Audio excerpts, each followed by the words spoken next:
అసలు మరీ ఇంత అపనమ్మకం ఏంటి అదితి? మీరు చేసే పనులకు మనుషుల మీద నమ్మకం పోతుంది నాకు. అందుకే తనని నేనే టెస్ట్ చేయాలని రమ్మన్నాను. ఓకే, ఇప్పుడు తనని టెస్ట్ చేస్తావు.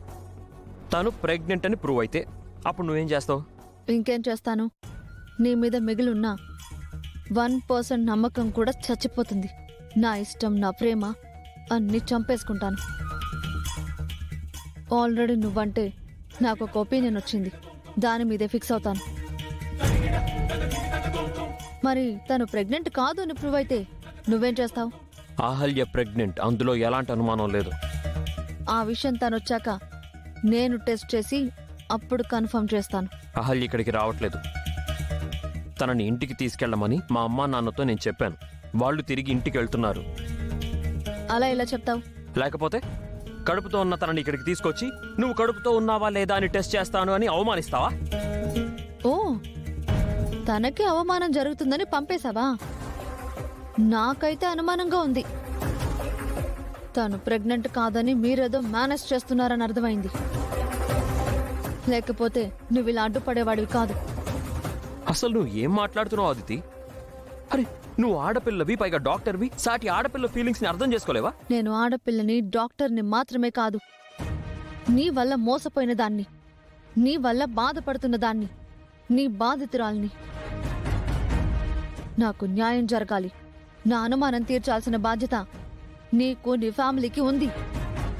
నా నుంచి మీరు తప్పించుకోలేరు.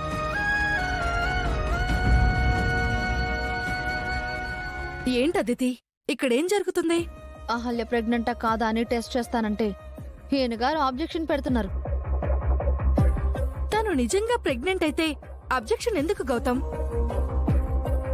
ఎందుకంటే ఆవిడ గారు నిజంగా ప్రెగ్నెంట్ కాదు కాబట్టి.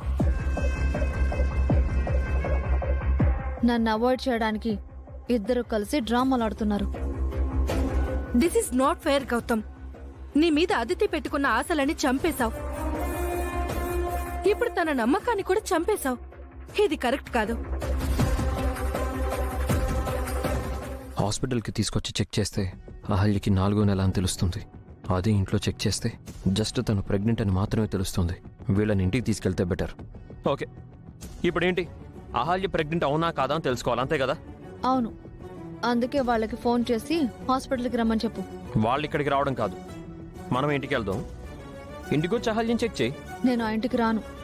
నన్ను ఆ ఇంట్లో నుంచి గెంటేశారు. అక్కడ నాకు ఏ హక్కు అధికారాలు లేవన్నారు.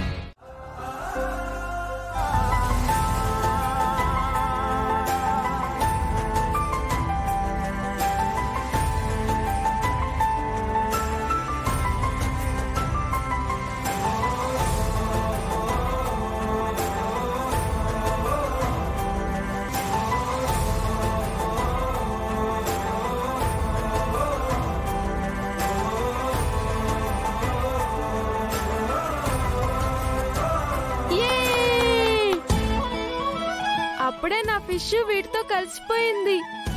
మనమంతా ఒక ఫ్యామిలీ అయిపోయాం.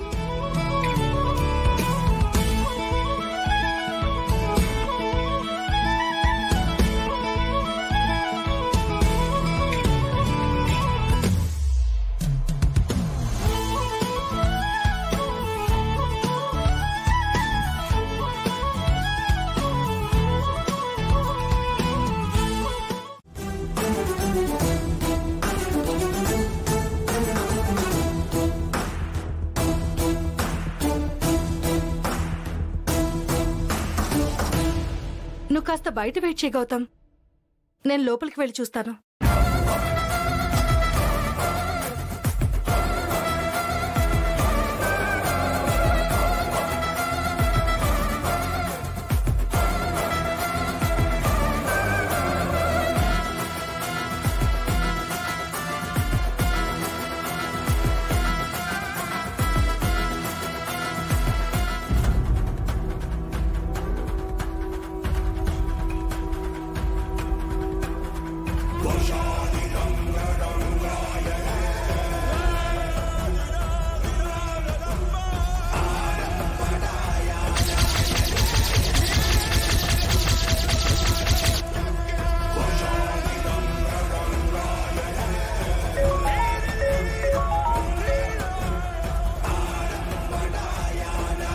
చెప్పు ఆకాష్.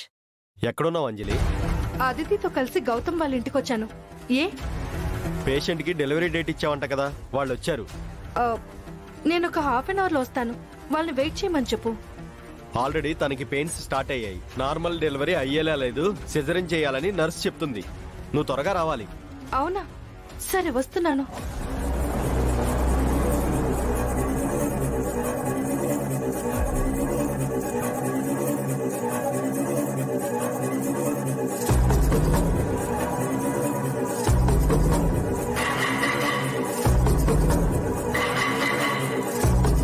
ఏమైంది అంజలి, చెక్ చేసావా? లేదు అదితి, నాకు ఎమర్జెన్సీ డెలివరీ కేసు ఉంది. నేను వెంటనే వెళ్ళాలి. సారీ, నువ్వే చెక్ చేయి.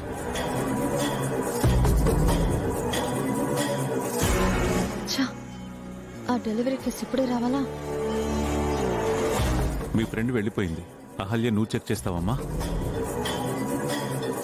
వద్దు నాన్న, తన దగ్గరికి వెళ్ళకూడదు. కావాలంటే అంజలినే మళ్ళీ వస్తుంది.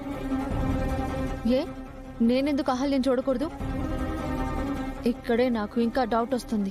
అహల్య ప్రెగ్నెంట్ అవునా కాదా అన్నదే కదా నీ డౌట్. ఇంకోసారి అంజలిని తీసుకునిరా. లేదు, నేనిప్పుడే చెక్ చేయాలి. నాకు వెంటనే కన్ఫర్మ్ కావాలి. నేను ఇంకా వెయిట్ చేయలేను. నన్ను ఆ మాత్రం కూడా నమ్మవా? అసలు నమ్మను. అసలు నీకు నమ్మకానికి భూమికి ఆకాశానికి మధ్య ఉన్నంత తేడా ఉంది. గౌతమ్, నువ్వు ఆగరా. అహల్య నిజంగా ప్రెగ్నెంట్ అయినప్పుడు అదితి చెక్ చేస్తే ప్రాబ్లం ఏముంది? నువ్వు వెళ్ళమ్మా, చెక్ చేయి.